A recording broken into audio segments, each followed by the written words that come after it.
Prisioneros en la red, la informática en el recuerdo de sus pioneros, con la dirección y conducción del licenciado Carlos Tomasino.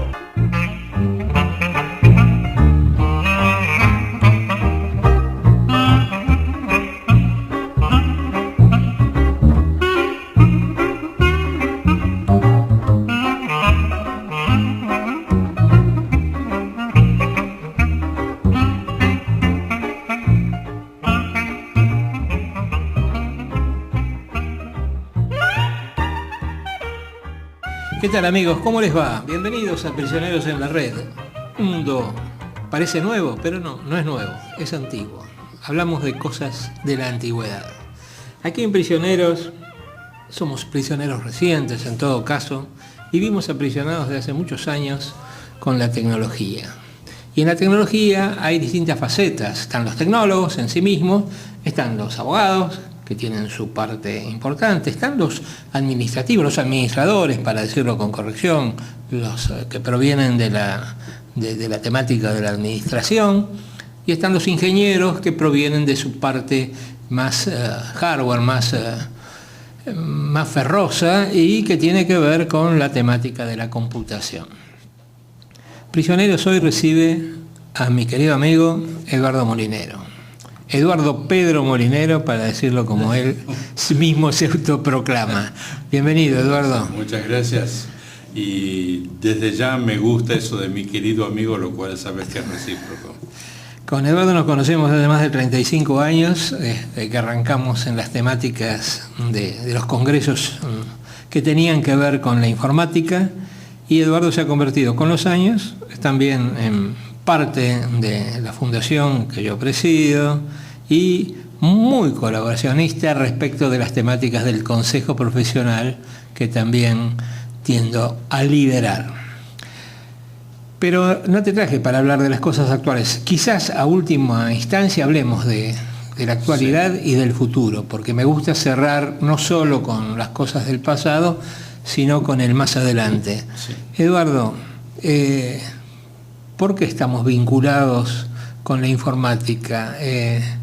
Desde esos años 80 que empezamos a hablar y a encontrarnos y a pergeñar cosas, especialmente en los congresos de usuarios de los 80. ¿Qué nos pasó? Contanos, aparte de la vida por encima. En mi caso es digno de que haga una disquisición a algún psicólogo. Yo creo que empecé como una contrafobia, porque yo soy hijo de inmigrantes españoles, gente de origen muy humilde, pero que tenían ambos el paradigma de la cultura. Nos fomentaron a mi hermano y a mí el ansia por saber, la satisfacción de saber. Escuela pública gratuita y obligatoria, primario, secundario, universidad. Pero yo siempre tenía una falencia en matemáticas y tenía un temor reverencial, términos que se usan en derecho, hacia la matemática. Yo zafaba, por decirlo de alguna manera, gracias a geometría, porque yo veía los ángulos, no tenía capacidad de abstracción. 5x cubo no me decía nada, o raíz cuadrada, no sé qué, no me decía nada, pero por geometría me iba muy bien en física y en química, pero en la matemática pura, los números, le tenía miedo. Así fui transcurriendo como podía, con ese temor reverencial, que no era, otros les daba bronca, a mí me daba temor reverencial. Y aparecí una vez en el ministerio, trabajando en el Ministerio de Interior, los 80, con un desafío que me plantearon, porque me habían planteado antes otros desafíos de otro tipo bastante complejos y los resolvía. Situémonos. Inicio del gobierno de Alfonsín. En el inicio del gobierno de Alfonsín aparecen una cantidad de desafíos vinculados con lo que eran los primeros pinitos de la ciencia de informática. A ver, bueno, entonces a partir de ahí contanos, dale. Claro, y entonces se plantea el debate sobre el plan nacional, un plan nacional de informática que se había heredado de la época del gobierno militar. Ajá. Nos dan 4 ejemplares para analizar a 4 áreas y a mí, como sabían que resolvía temas medio complicados, que no tenían nada que ver con la informática, me dan ese plan nacional de informática y yo sin tener conciencia hasta dónde llegaba lo destrocé, ese plan de informática. Entonces, al poco tiempo que yo ya me había olvidado un poco del tema, aunque me seguía intrigando, me nombran representante del Ministerio del Interior para debatir en el seno de esa Comisión Nacional de Informática. Que en ese momento la manejaba Carlos Correa, ¿verdad? Exactamente. Carlos Correa me pide para trabajar con él, me designan en comisión de servicios y de pronto yo me encontraba en un mundo apasionante porque de pronto yo me encontraba tratando 2, 3 o hasta 3 veces por semana con Manuel Sadowski, Rebeca Guber, Carlos Correa. Ahí lo conocí a Hugo Skolnick. Y para mí era un mundo apasionante y recuerdo que empecé a frecuentar librerías que trataban los temas de informática con una amplitud para un neófito como yo, y como me autocalifico un tronco en la parte de cálculo o en la parte tecnológica, pero quizá también influido por mi familia que yo trabajé en esa empresa, una empresa de refrigeración industrial, me acostumbré mucho a manejar términos mecánicos más, y ya los tenía incorporados, ya no necesitaba machetes. Entonces trataba con gente de formación técnica, pero no en informática. Eso me fue familiarizando con la relación entre lo que se podía producir como consecuencia de cálculos previos o del momento. Yo no lo supe hacer, no lo sé hacer, pero me abrió un mundo y ustedes me abrieron un mundo maravilloso, porque hasta me apasiona. Yo lo vivo con pasión ese mundo. Y a partir de allí, entonces, ¿cómo fue? ¿Cómo seguiste? Claro, porque empezó el tema de que eso tenía consecuencias jurídicas, la privacidad, el flujo de datos transfronteras. Los datos transfronteras, que con lo que hablábamos al principio, al poco tiempo de conocernos vos y yo, sí. El flujo de datos transfronteras era algo, yo estaba en otro mundo, estaba encantado. Las conferencias interprovinciales y nacionales sobre el tema. Eso era cuando una frontera era un lugar donde te decía pasa o no pasa un elemento físico, señor. Pero cuando pasaba información nadie se enteraba. Sí, señor. Si venía algo en un cassette, en una cinta o en un ya incipiente disquete, ¿no? Yo me acuerdo de los discos 5/4, los llegué a usar. Yo me sentía en otro mundo, me parecía algo maravilloso eso, algo fantástico. Bueno, entonces... Y entonces empezó a haber un vínculo. Yo yo tuve 3 grandes actividades, tuve muchas otras, pero 3 grandes actividades. Estudio jurídico propio para el Estado en el Ministerio del Interior o en comisión de servicios, por ejemplo, en el Ministerio de Ciencia, donde era en aquel entonces la Secretaría de Ciencia y Técnica, y en el cooperativismo. Ajá. Pero ¿qué sucedía? Que empezaron a aparecer una serie de problemáticas vinculadas con los derechos individuales, la privacidad, el flujo de datos transfrontera, y empecé a investigar. No estaba todavía Internet, trataba de ser una esponja para asimilar ese tipo de conceptos, y cada vez me entusiasmé más con eso. Esos años, digamos, a promediar los 80, ¿cuánto tiempo seguiste en lo que sería la administración pública? Yo me fui de la administración pública hacia casi finales del gobierno de Alfonsín, pero después me volvieron a convocar. Ajá. Entonces, ahí también tuve comisiones de servicios o me llamaron de otros ámbitos. Por ejemplo, no solo la ciencia de la Secretaría en aquel entonces de Ciencia y Técnica o o ciencias informáticas del Congreso, en el Congreso de la Nación, sean diputados, sean senadores. ¿Qué leyes había en aquellos años que de pronto interesaban por la problemática y que eras convocado por tu conocimiento anterior informático? Sí, sin hacer una secuencia cronológica que no la tengo en mente ahora, yo recuerdo haber participado, y eso consta en internet hoy en día, en la ley de habeas data y en la de firma digital, que fueron apasionantes los debates. Donde uno podía también tratar con gente de la que se aprendía mucho y otros que en nuestro lenguaje coloquial llamamos chantas, ¿no? Había de todo. Y conocí muchos juristas y abogados. Yo no me califico jurista, me califico un abogado con experiencia, no jurista, pero conocí juristas de nota interesantísimos que sabían muchísimo.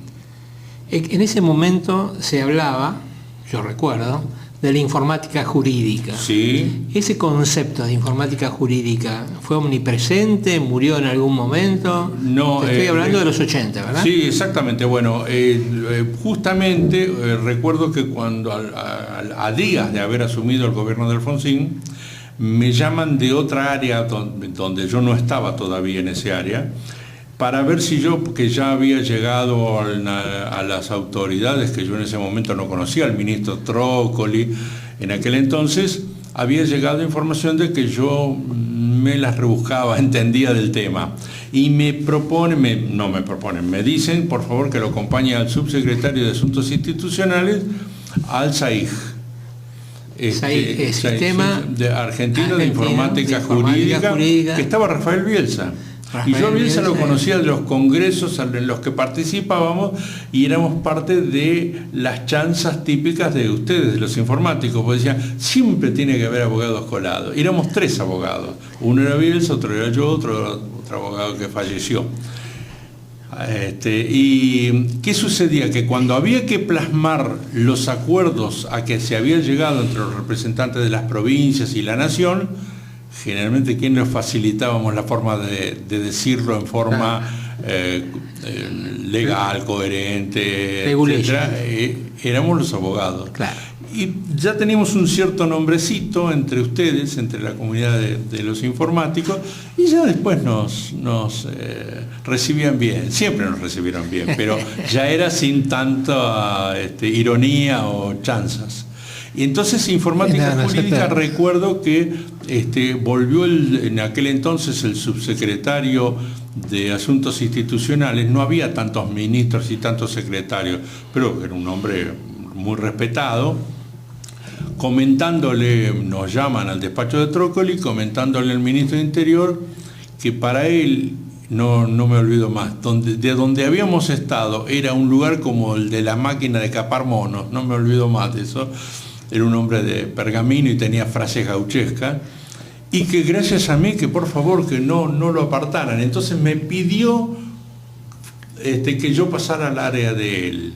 Entonces se aceleró. Yo dependía de Trócoli y pasé a depender de Asuntos Institucionales. Ajá. Entonces, claro, se incrementaban las cosas.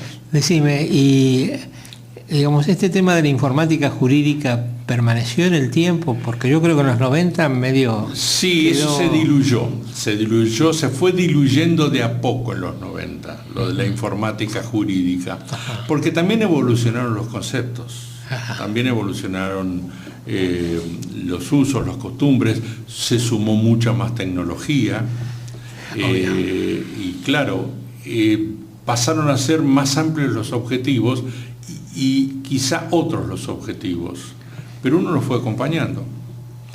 Para cerrar los 80, digamos, entonces fue el momento desde tu iniciación, para decirlo de alguna manera, rápidamente metido en la problemática de la administración pública, que necesitaba arreglar o justificar las acciones que se pretendían hacer desde la tecnología, y de pronto, bueno, se recorrió el ciclo que tuvo el primer gobierno de la democracia, ¿verdad? Sí. Desde un inicio importante hasta, bueno, esa pseudo caída, para llamarla de alguna manera, que sobre fines de los 80 provocó la salida de Alfonsín y la aparición de Carlos Menem. Bueno, fue también una época interesante porque, como yo decía, de aquella inicial informática jurídica se empezaron a ampliar los horizontes. Entonces aparecieron temas apasionantes, porque del Ministerio del Interior, por lo menos en aquel entonces, dependía migraciones, el Registro Nacional de las Personas. Entonces aparecía toda la problemática del DNI. Y ahí uno iba a aprender. Y otra cosa, a riesgo de que me odien, yo fui uno de los padres del CUIT por Ministerio del Interior y aprendí de los informáticos el tema del dígito único verificador. No me olvido más de eso. Si sentís una patada debajo de la mesa, soy yo. Pero contribuimos a que naciera el CUIT en lo que dependía de nosotros. Y después estaba toda la problemática de que hubo negociados, etcétera, sobre todo en la época de Menem, con lo del DNI. Porque todos hablaban del negociado de las fotos digitalizadas, de las impresiones digitales, pero no hablaban del la principal ubre, que era otra, que era el acceder al registro del potencial. Pero eso habla ya de los años 90. De los años 90 tenemos bastante para aclarar y lo vamos a hacer en el siguiente bloque. Dale. Perfecto.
Y seguimos en Prisioneros en la Red, hablando con el doctor Eduardo Pedro Molinero.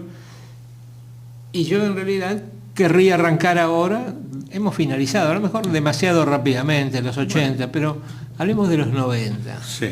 ¿Cómo ha sido ese acercamiento? Vos pensás, año 90, la miniaturización se iba haciendo cada vez más evidente, especialmente la PC ya tenía bastante que decir.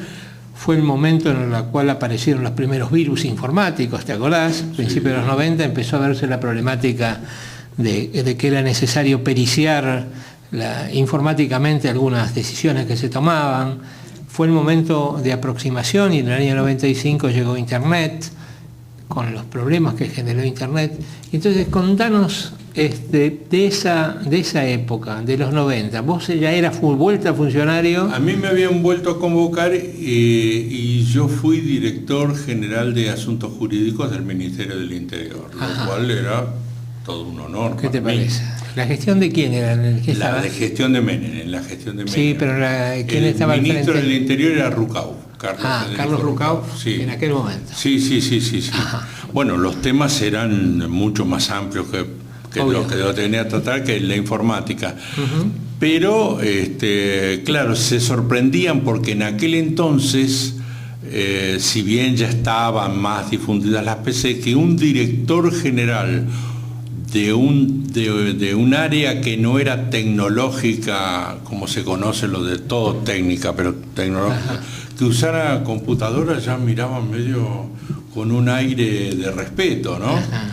Pero en realidad en mi caso sabía más o menos procesar textos y no mucho más. Pero viste cómo enganchábamos mina con eso. Sí, por supuesto. Daba toda una puesta en escena muy interesante. Sí. Y ya había temas, ya empezaron a aparecer temas complicados con rubros de informática en el Estado que había que defenderlos. Se volvió a la carga con el tema del DNI y demás, y resultaba que mi opinión tenía que ser astutamente manejada porque podía ser peligrosa para algunos, porque yo sabía que el tema no era la digitalización de las fotos o el negociado con los plastiquitos. Ajá. Sino que era el tema del acceso a la base de datos del potencial urbano nacional. Ajá. Con lo cual, en general me ponían al frente de temas que generalmente un director general por ahí no es habitual que los tome, pero me codeaba con las áreas técnicas y los muy iniciados. Ajá. Había colegas de otros ministerios que estaban también muy, muy bien formados. Pero muy apasionante el tema. Me imagino. La aparición de Internet entonces en el 95, ¿cómo fue? Y a mí... ¿Le generó algún impacto? Muchísimo, ¿sí? Muchísimo, porque yo vi venir, para dar una imagen de cómo vi venir el tema, mi hija mayor actualmente, hace ya más de 10 años que vive en Inglaterra. Ajá. Y ella trabaja como técnica en informática. Ajá. Para áreas fantásticas, apasionantes, y en general yo recuerdo haberle comprado a mi hija, pero en los 80, una Talent. Ajá. Y me acuerdo que el monitor era el televisor, y cómo eran las primeras memorias y demás. Digamos que yo vi venir esto, no lo vi venir por oportunismo. Ajá. Lo vi venir porque me iba compenetrando de lo que aprendía de ustedes. Entonces, en los 90, cuando viene Internet, en aquel entonces no había un Google donde vos accedes a los datos con el toque de 2 teclas. Claro. Pero sí empecé a deducir, no a intuir, que esto era inminente. Y me regodeaba con lo primero que aparecía. ¿Hasta qué año estuviste como director? Estuve hasta que cambió la administración de Rucauf y pasó a ser el ministro Corach. Y ahí me mandan en comisión de servicios al Senado. Ajá. Y en el Senado, pertenecía al Ministerio del Interior, pero en el Senado había temas más amplios que los que se veían en el Ministerio del Interior. Por ejemplo, ahí empezó todo el tema del debate de lo del habeas data, lo de la firma electrónica, firma digital, y yo participé de esos debates. Firma digital en los 90. Se empezaba a hablar de eso, sí. En realidad se hablaba de firma electrónica. Ajá. Y copiando los españoles se hablaba de firma electrónica avanzada. Eso lo recuerdo. Había unas pujas terribles y había mucho movimiento en contra de eso. Pero era una maravilla para mí participar en eso. ¿Tuviste ocasiones de viajar? Lo máximo que fue a Uruguay o así. Yo creí que habías tenido ocasión de visitar a los españoles, como tenés tantos con los contactos. Españoles, no, de españoles fue por mi cuenta, en un viaje que hice por un tema familiar. Ajá. Y me acerqué al Colegio de Abogados de Madrid. Ajá. Fui pero de espontáneo, como dirían en España. Pero eso fue ya sobre el fines de los 90, ¿verdad? Sí, bueno, pero porque de los fines de los 90 tenemos mucho en común y muchos temas para hablar. Es decir, que en los 90 uno, desde la visión de la justicia, para involucrarte en un área, uno podía entrever que iban a haber grandes cambios. Desde allí se fomentaban esos cambios, o era todo algo nuevo que te venía y uno tenía que resolver lo que viniera. No, era algo nuevo y uno tenía que resolver lo que viniera, y además en la justicia La justicia es un medio, la Argentina, el Poder Judicial es un medio demasiado tradicional y había solapadamente mucha resistencia. Ujú. Es más, lo había también en los colegios profesionales. Yo recuerdo haber tenido polémicas en los colegios profesionales. Yo estoy colegiado en Capital y en el Colegio de San Isidro, porque es un colegio departamental, ¿no? Uh-huh. Como está organizado en provincia, y había hasta para recaudar o para otro tipo de procedimientos, había mucha resistencia. Uh-huh. Bueno, vos perdoname que yo te haga recorrer un poco los años, pero nosotros nos empezamos a reunir más fuertemente sobre fines de los 90, ¿verdad? Sí, señor. Más cercanamente en el 97-98, Sí, cuando empezamos a formular la Cámara Argentina de Comercio Electrónico. Sí. Contame tu visión de eso, yo te puedo contar la mía. Mi visión de esa era que primero yo, gracias a vos, daba unas clases extracurriculares sobre contratos informáticos. Ajá. A los alumnos de tecnologías informáticas. Así es. Yo trataba que esas clases fueran lo más abiertas posible, en el sentido de no abrumarlos de movida con tecnicismos jurídicos. Entonces les hacía ver la conveniencia de eso. Y con lo de la Cámara Argentina, primero volví otra vez, que me sucede con ustedes, volví otra vez a quedar fascinado con una Cámara Argentina de Comercio Electrónico. Me parecía fantástico. Me acuerdo que éramos, no como se dice coloquialmente, éramos 4 locos. Éramos 4. No, lo que pasó, déjame que comente, porque esto yo no lo suelo comentar demasiado. En el año 97, principio del año 97, viene un grupo de alumnos, yo daba la última materia, el trabajo final de ingeniería en la tecnológica, y me plantean que quieren hacer un programa, un sistema en realidad, que vendiera por internet. Yo recién estaba en los prolegómenos, si bien internet había aparecido en el 95, la web empezamos a conocerla en el 96, recién teníamos computadoras casi todas las personas, y eso conllevó a que yo me interiorizara por el grupo de alumnos que quería vender por internet de qué era eso de la venta, porque no lo tenía en claro. Entonces ahí ni siquiera lo estudié por internet, me tuve que comprar un libro que decía cómo se iba a comerciar electrónicamente en el futuro.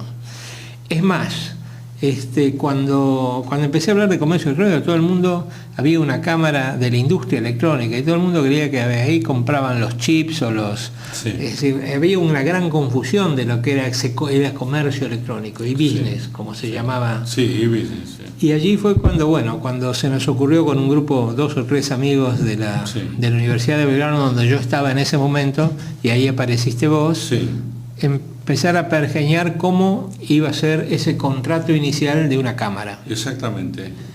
¿Y allí? Y allí, como por mi manera de ser y por el tipo de actividades, yo tenía contactos con algunas personas o empresas interesantes. Recordarás que una de las primeras que se adhiere, que se asocia a la Cámara fue Pricewaterhouse. Sí, claro. Porque nos recibieron con mucho entusiasmo. Para suerte nuestra también, cuando fuimos a una de las primeras charlas con la gente de Price, a través de un amigo mío, Pepe Urriza, estaba uno de los líderes, diríamos, que era español, en aquel entonces de visita en la Argentina, y él se quedó, recuerdo que él me chuzó otra vez, dijo, ¿pero qué hace un abogado aquí? Como era español, era español, y yo le dije, yo soy hijo de inmigrantes españoles, recuerdo que mis padres contaban las privaciones que había con la gente del campo, y yo estoy aquí para defender la arroba, porque la arroba es una medida de cereal. Mi apellido es Molinero, y yo estoy aquí para defender la arroba. Y dijo, muy ingenioso, como todo abogado, y cayó bien. Entonces él, que era a nivel de Price Internacional, era un líder, influyó, porque justo dimos con la suerte de que estaba en esa reunión acá. Y se asocian a la Cámara y se empiezan a sumar otras entidades de fuste, ¿no? Uh-huh. Pero de todas maneras, qué ardorosas fueron esos primeros años, ¿no? Nos teníamos que reunir en Sucucho. Maravilloso, porque además conocimos otra gente muy interesante que por ahí uno de pronto no sabía todo lo que podían sumar y aportar, porque fue una experiencia también muy buena. Sí, esos años fueron los que de pronto permitieron que nos aunásemos, fundamentalmente esto arrancó por la academia en realidad, porque yo era un académico, no era un comerciante. En realidad yo presidí esa cámara sin tener ningún mérito para hacerlo. Sí. En realidad lo que había que hacer, había que fomentar la idea de que se podía comprar y vender por internet, el business to business. Exactamente.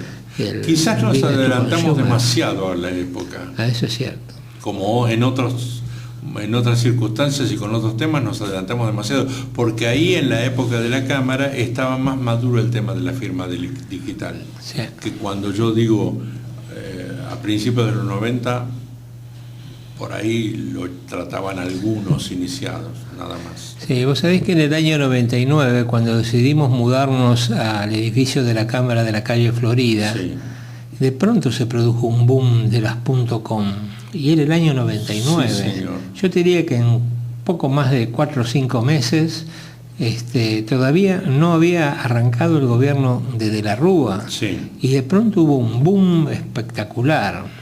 Yo recuerdo que en ese año 99 hicimos una reunión en la cual fue un montón de gente. Es decir, lo hicimos en la Bolsa de Comercio. sí, sí. Y realmente me llamó la atención de que de pronto las 30 empresitas que conformaban la Cámara Argentina de Comercio Electrónico se volvieron casi 300. Sí. Eran todas las .com, sí. que perduraron hasta mediados del año 2000, Sí. cuando cae el Nasdaq de esa burbuja que había provocado. Exactamente. Y de pronto, bueno, muchos empezaron a ir pero acordate, el Nasdaq cae un mes después que se vende Patagon en 640 millones de dólares. Sí, época de la sí, Rúa. Sí, claro. Patagon 640 millones de dólares, que era una página web con algunas ideas, pero imposible de pagar hoy una cantidad tan grande, ¿no? Exacto. ¿Esa cámara te costó mucho a vos en cuanto a dedicación? Porque finalmente no ganamos. Dedicación muchísimo, porque yo me sumaba a pleno. Dedicación total. Nosotros no ganamos plata para nada, hermano, porque yo me había ido de la Universidad de Belgrano, me habían pagado muy bien mi indemnización, y toda esa indemnización fue a parar a la CASE. Eso no sé si todo el mundo lo sabe, pero no sé si toda, pero por lo menos el 70% fue a parar allí. Fue increíble. La CASE fue un excelente. Hoy es una excelente entidad para poder defender los intereses de las empresas que comercializan. Pero en aquel momento no estaba la gente, ¿no? No estaba la gente. Yo en eso tengo digamos, si yo lo tuviera que sintetizar, sería en 2 o 3 conceptos. Primero, los cambios tecnológicos son mucho más complejos que los culturales, pero los culturales son mucho más lentos. Y acá lo que hacía falta era un cambio cultural. Por otro lado, se estaba incubando lo que después explotó con la crisis del 2001, de la Rúa y demás, y eso no hacía propicio este tipo de actividades. Entonces, por un lado el cambio cultural, por otro lado la crisis política. Y también es que nos adelantamos demasiado al tiempo. Lo vimos, fuimos visionarios. Tuvimos 10 años. 10 años adelantados. Sí, 10 años adelantados. Estábamos como para volver al futuro en ese momento, realmente. ¿Qué te parece si hacemos otro pequeño corte y luego ya en la fase final hablamos a partir de lo que ocurrió en este siglo y qué vendrá? Dale.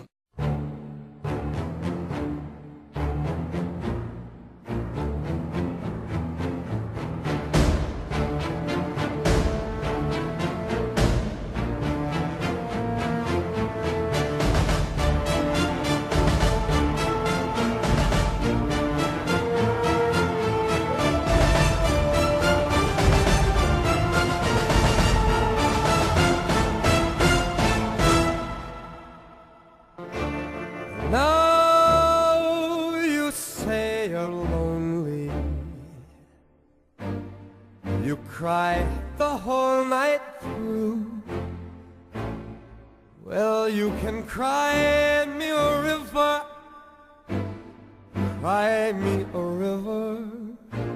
I cried a river over you.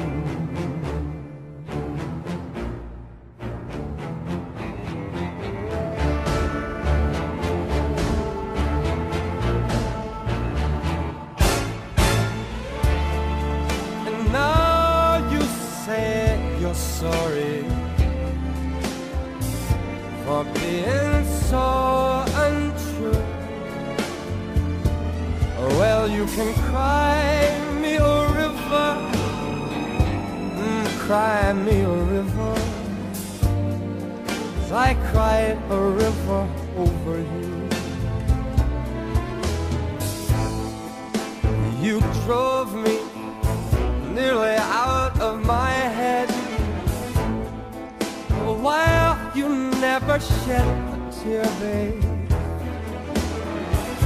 Remember, I remember all that you said.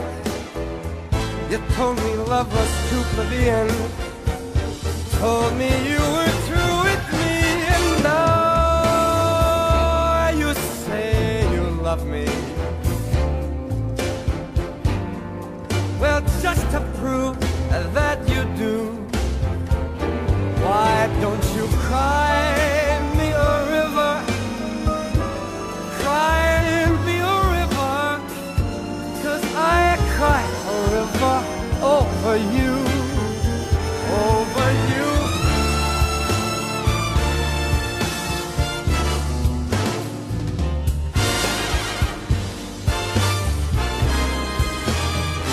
You say you love me, but you lie.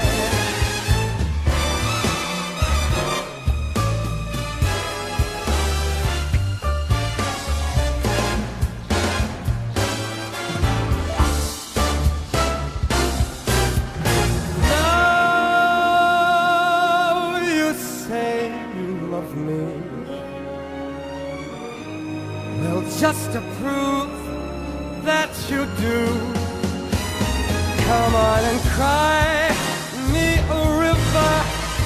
Oh, cry me a river. I cried a river over you. I cried a river over you.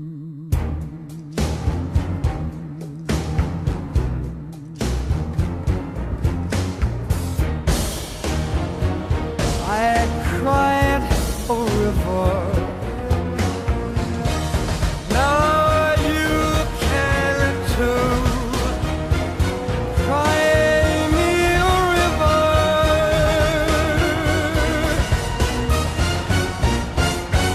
Cry me a river.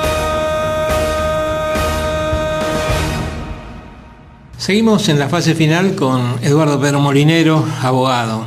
Más que abogado, un tecnólogo disfrazado de abogado. Serio, con corbata y saco oscuro. No, no es el caso. Eduardo, estamos en el siglo XXI. Sí. Digamos, estos últimos 20 años que nos pasaron, o 25, que nos pasaron en el siglo anterior, dan pie para que desde la Cámara en ese momento, todavía pensando que el comercio electrónico podía ser realmente más significativo en ese instante, quiero decir que nosotros pensamos que esos tiempos los podíamos anticipar en esos años. Sí. Así todo, con los conflictos que había generado o que se habían generado durante el gobierno de De la Rúa y la problemática, generamos un newsletter que se llamaba el Casenews, ¿te acordás? Claro. Es decir, teníamos y de pronto, bueno, un día decidimos, y vos te sumaste, generar la fundación. Sí. La Fundesco. ¿Cómo fue? Y lo de Fundesco también es algo que que excede no es meramente dicho con algún tipo de licencia tecnológico, también tenemos otro tipo de expectativas en base a la tecnología, pero de pronto ya ahora hay temas que trascienden y que pueden ser enfocados desde la fundación, y no solo los de capacitación.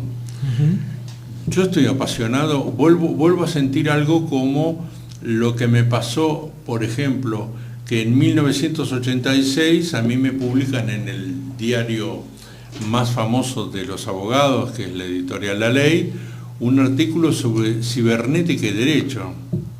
Claro, escribir sobre cibernética y derecho, bueno, y ahora me pasa algo parecido con Fundesco, porque de pronto aparecen temas que uno los ve que no son teóricos, que son concretos: el Big Data, la robótica, otras facetas de la cibernética, la inteligencia artificial, y ya no es una enunciación de temas que resuelven otros, sino que uno de pronto puede aportar algo, básicamente y preferentemente para nuestro país.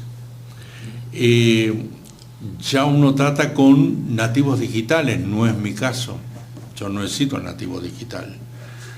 Entonces, la actitud que se nota es mucho más proactiva, hay menos resistencia, aún en las actividades más tradicionalistas, arcaicas, como puede ser la mentalidad de tribunales. Entonces, de pronto, hoy en Fundesco desarrollamos o tratamos temas apasionantes que tienen que ver hasta que uno diría, pero como eso es más allá de la informática, la tecnología constructiva, la ecología, y eso yo, por lo menos como lo vivo, yo lo vivo de manera apasionante. Digamos, tangencialmente, porque quiero mencionarlo, tangencialmente a la Fundación, vos participaste en prácticamente todos estos años, hasta hace pocos meses, digamos, o por lo menos hasta el año pasado, de una actividad cooperativista. Contame, sí, ¿por qué te dedicaste a eso? Sé que lo hiciste con mucha pasión y querría que la... Cooperativismo es porque durante muchos años yo fui abogado del Hogar Obrero, a través de que esa es la cooperativa más antigua de la Argentina, no por la fecha de fundación, porque hubo 2 o 3 antes que esa, y estuvo concursado el Hogar Obrero 21 años, y yo participé cuando era el Hogar Obrero trascendente a nivel nacional, y después participé del Calvario, que fue los 21 años de concurso. Entonces estuve vinculado con el cooperativismo a través del Hogar Obrero, con varias cooperativas, incluso hoy en día con alguna cooperativa de informática. Hay informáticos agrupados en cooperativas que tienen actividades muy interesantes. Eso del cooperativismo es una visión de la economía social, nos da una amplitud de miras que tiene una puja, a veces se instala más en la Argentina, a veces se lo asocia con otro tipo de actividades, a veces se utiliza la palabra cooperativa para un sello de goma que no lo es. A mí me gusta, es uno de los temas que me encantan, que me atraen mucho. Sí. Es decir, que prácticamente, yo sé, te lo digo porque lo he vivido con vos, te has dedicado más tiempo a esta circunstancia hasta este retorno prácticamente reciente, que te acercás de vuelta a Fundesco para prácticamente trabajar en él. Pero déjame que te recuerde y que me cuentes un poco por qué escribiste ese libro que se llamó Sinergia entre Sistemas. Sí, bueno, eso fue un desafío donde me estimularon varios amigos, entre otros vos, pocos amigos entre otros vos. Sinergia entre sistemas, porque parece como que estuviéramos hablando de 2 temas, el sistema jurídico y el sistema informático. En realidad tiene muchísimos puntos de contactos. Es más, el jurídico también le aporta cosas al informático. Y ese libro está dedicado básicamente a los informáticos, más que a los abogados. Entonces trata de temas jurídicos, procurando que sea de lo menos denso posible y que sea lo más atractivo posible, con una estructura de razonamiento que me han inspirado ustedes para que sea accesible, que no genere un rechazo, y donde se armonizan temas de las ciencias informáticas y de las ciencias jurídicas, para los cuales hay puntos con los que fue concebido el libro que demuestran la utilidad. Por ejemplo, no noto todavía hoy en los informáticos una toma de conciencia sobre las incumbencias profesionales. Como consecuencia de que no tienen esa toma de conciencia, yo diría que es la profesión que más está siendo, desde hace años, invadida en sus incumbencias. Eso se traduce en lo doctrinario, en la educación, pero también se traduce en la pérdida de honorarios. O, por ejemplo, se habla de las pericias informáticas y se deja un campo inmenso abierto a otros medios de resolución de conflictos, como pueden ser, por ejemplo, las mediaciones, o a la autorregulación, y eso lo invaden otros profesionales. Y eso yo estoy hablando de los campos típicos de los informáticos, concretos, no es teórico, es algo de la vida de todos los días. Ahora vos, digamos, esto lo hablamos mucho, cuando vos escribías el libro hace algunos años, me planteabas de que la problemática de satisfacer respuestas, ¿verdad? Sí. Las respuestas que se plantean los tecnólogos. Sí. Preguntas que se hacen los tecnólogos respecto de cómo interfiere o ayuda, en todo caso, la problemática jurídica al funcionamiento. Exactamente, porque de pronto, vamos a poner un caso, en general no es atractivo para cualquier persona que es un delito, pero no tiene que saber un informático que es un delito informático y por qué es un delito, por qué puede o no ser un delito informático. Claro. ¿Cómo juegan los seguros en la actividad informática? Claro. Otro caso. Como esos, los contratos informáticos, mucha gente cree que son contratos hechos por computadora. Esa es una forma, pero ¿de qué trata un contrato informático? Que es una variedad, más de una treintena como típicos contratos informáticos. Sí. Por lo menos de eso trata el libro, y de proponer soluciones, ¿no? Dime, como para ir pensando en los últimos minutos, ¿cómo te imaginas que esto va a seguir? ¿Qué va a pasar? Yo creo que lo que va a pasar es por ejemplo, es un tema que a mí me atrae últimamente, por dar un caso, para mí es inevitable que se difunda el Big Data para las grandes ciudades y demás. Pero la famosa polémica que está abierta desde hace nada más que un par de años, en forma furiosa, si los robots y otros artefactos van a quitar trabajo. Esa es una polémica en la que tenemos que tomar participación activa. Yo estoy convencido que hay formas para que no quiten trabajo, todo lo contrario, generen más trabajo. No es una puja cruda entre la máquina que va a sustituir al hombre en forma de detrimento de su dignidad y su trabajo contra el atraso por no tener esa maquinaria. Yo creo que eso es una falsa dicotomía. Ahí tenemos que trabajar muchísimo. O el tema de la privacidad. ¿Nos conviene llevar algún chip o sistema de microalmacenamiento de nuestro estado de salud en un celular? Eso nos quita privacidad. ¿Quién accede a eso? Es un desafío fantástico. Por dar dos de los ejemplos que se me están ocurriendo ahora.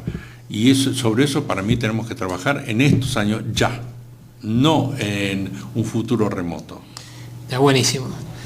Te voy a sacar 2 minutos nada más para que me hagas esas referencias, ese involucramiento personal que estás teniendo, o que yo veo que tenés naturalmente, sobre la problemática ecológica y sobre la problemática de cómo resolver los sistemas ambientales, en particular los que tienen que ver con el sistema eólico y el sistema solar, Sí. en la iluminación.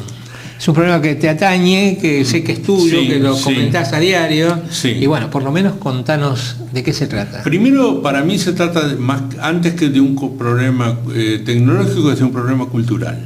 Que yo insisto que en mi caso, yo estoy convencido que es muy lento el resolver temas culturales. Los procesos culturales son lentos, salvo determinado tipo de sociedades como las escandinavos, por ejemplo, que me caen muy bien. Para mí, por ejemplo, no hay verdadera conciencia de lo que es el cambio climático. Hay algunos comentarios así con cara de circunstancias preocupados, pero el cambio climático es un fenómeno No se lo toma en serio. de mucha entidad. Las ciencias informáticas en general pueden aportar muchísimo a las soluciones al cambio climático, muchísimo. Y ciertas tecnologías también, como por ejemplo la energía eólica. No estamos hablamos de las dos más conocidas, eólica y solar, pero tenemos la mareológica, la geotérmica, Biomasa, etc. claro. Pero eso te tiene que aportar ya, y diría que contrarreloj, porque además hay muchos intereses creados, hay negadores de este tipo de temas, y esto contribuye a un cambio tecnológico, pero un cambio de civilización, de conciencia. Bueno, no ahora, no en las próximas semanas, pero en algún momento futuro vamos a hablar de este tema, porque este tema, que vos lo has tomado casi en forma personal dentro de la Fundación, Sí. me parece que tiene entidad para que en poco tiempo más empiece a divulgarse de una manera distinta. Sí. Creo que los informáticos en particular no tenemos ninguna noción de esta temática. Estamos tan embebidos en lo que son nuestros sistemas que de pronto nos olvidamos de que el mundo a lo mejor puede llegar a ir para otro lado. Pero esto será tema de discusión, si te parece, en otra oportunidad. Che, te agradezco mucho. ¿Te sentiste cómodo? Me sentí cómodo. ¿Ah? Es más, yo tengo esa mezcla que arrastro desde la niñez, entre tímido y cara dura. Hoy estaba en tímido. No, y aparte quiero agradecerte mucho lo que estamos haciendo también en radio en conexionabierta.com.ar, porque allí encontramos de que podemos discutir de varios temas y que pueden llegar a otro público. Dale. Encantado. Bueno, gracias, querido. Gracias a vos. Bueno, nos vemos, si Dios quiere, la próxima semana en Prisioneros en la Red. Muchas gracias, Melina. Gracias, Omar. Hasta entonces.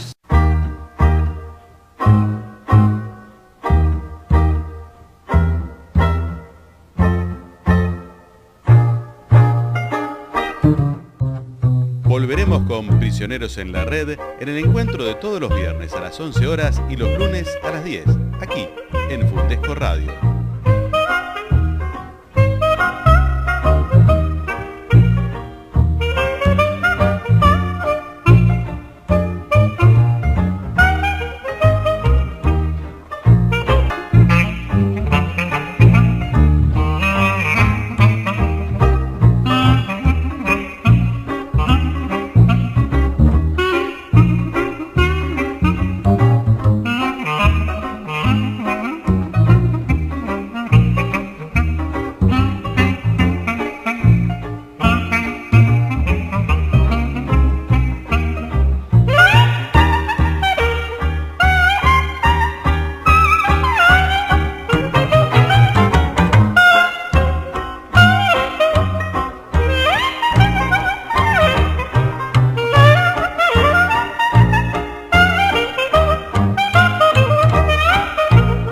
Listen here now, Mr. Neal, you can't ride in my automobile unless you wipe it off.